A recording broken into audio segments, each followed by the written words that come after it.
Vivendo de Palavra, um canal singelo destinado a breves reflexões sobre a Palavra de Deus. Título desta reflexão: Chegou o Reino. Chegou o Reino de Deus. O Reino de Deus chegou.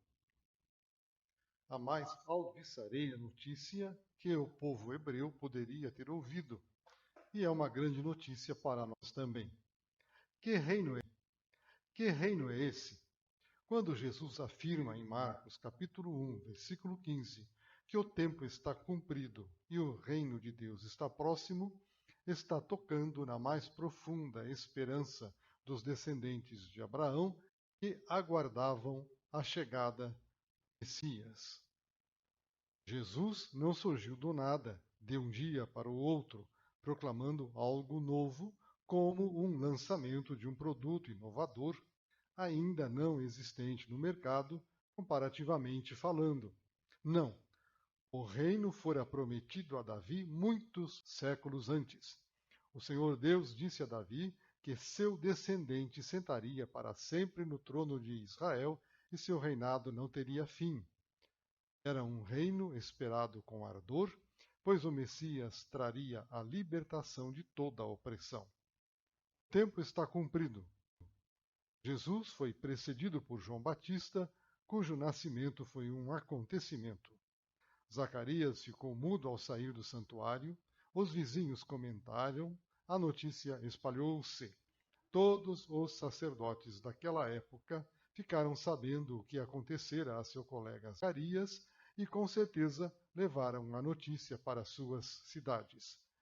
O próprio Zacarias, quando voltou a falar após o nascimento de João, manifestou a esperança do reino em seu cântico ao dizer que o Senhor, o Deus de Israel, suscitou poderosa salvação para nos libertar de nossos inimigos, conforme Lucas capítulo 1, versículos 67 a 80. Liberdade da opressão do inimigo presente e atuante nas forças do Império Romano. O reino chegou, Jesus proclamava. A esperança de gerações concretizava-se. E o brado de Jesus demonstrava a derrocada que ele estava fazendo no reino das trevas. Se expulso demônios pelo dedo de Deus, o reino chegou. A manifestação do reino não se constituía somente de expulsar demônios. O reino de Deus traz consigo as manifestações da bondade de Deus, a materialização dos atributos que as Escrituras lhe dão. Para a expressão eu sou o Senhor que te sara, o reino vem curando toda a sorte de doenças, ressuscitando mortos. As curas feitas por Jesus foram numerosas. Pessoas doentes eram postas nas praças e todas eram curadas. Para agindo eu, quem impedirá? Jesus age vencendo as leis da natureza, anda sobre as águas, ordena à tempestade que cesse e ela cessa. A experiência de Abraão no monte, quando foi sacrificar Isaque, o Senhor proverá, é experimentada pela multidão quando Jesus multiplicou os pães. O reino chegou.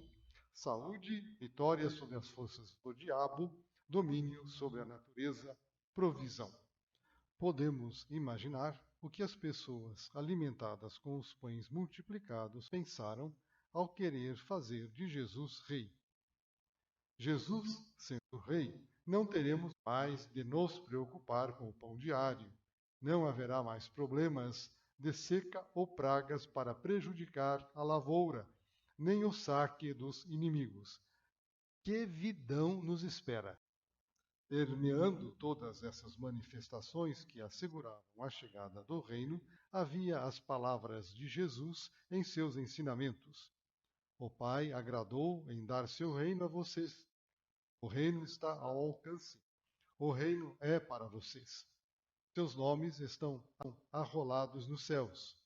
Exultem, alegrem-se. O povo via os milagres, experimentava a manifestação do poder de Deus. Mas Jesus, o Rei, foi preso, julgado, crucificado, sepultado, e a esperança do reino se esvaiu. Não ficou nisso, todavia. O Rei ressuscitou e subiu aos céus, e, enquanto não volta, Deus está, por meio da proclamação do Evangelho, formando um povo seu, lavado no sangue de Jesus, povo que tem o pecado perdoado e a quem Deus concede vida eterna. São filhos e filhas de Deus, a família de Deus, concidadãos dos santos e pertencentes à pátria celestial. A essas pessoas que aceitaram Jesus como Salvador e Senhor, o Espírito Santo diz, na pena do apóstolo Paulo, que elas foram tiradas do império das trevas e transportadas para o reino do Filho do amor de Deus. Já estão no reino, não no reino prometido a Davi, que será implantado na segunda vinda do Senhor Jesus, mas no reino do Filho do amor de Deus. E o que temos nesse reino que já existe, mas não se manifestou em plenitude? Temos a presença constante de Jesus conosco até a consumação dos séculos. Temos a promessa de vida abundante. Vida abundante. Jesus disse: Eu sou o caminho e a verdade e a vida. Vida abundante porque o Espírito Santo de Deus foi concedido a cada pessoa que confessa Jesus como Salvador. Vida abundante porque o que recebemos foi vida eterna. O termo grego zoe, tipo vida de Deus. Temos o fruto do Espírito Santo, conforme Gálatas capítulo 5, versículo 22, que é amor, alegria, paz, longanimidade, benignidade, bondade, fidelidade, mansidão, domínio próprio. Somente as 3 primeiras partes do fruto já são mais do que suficientes para uma vida abundante: amor, alegria, paz.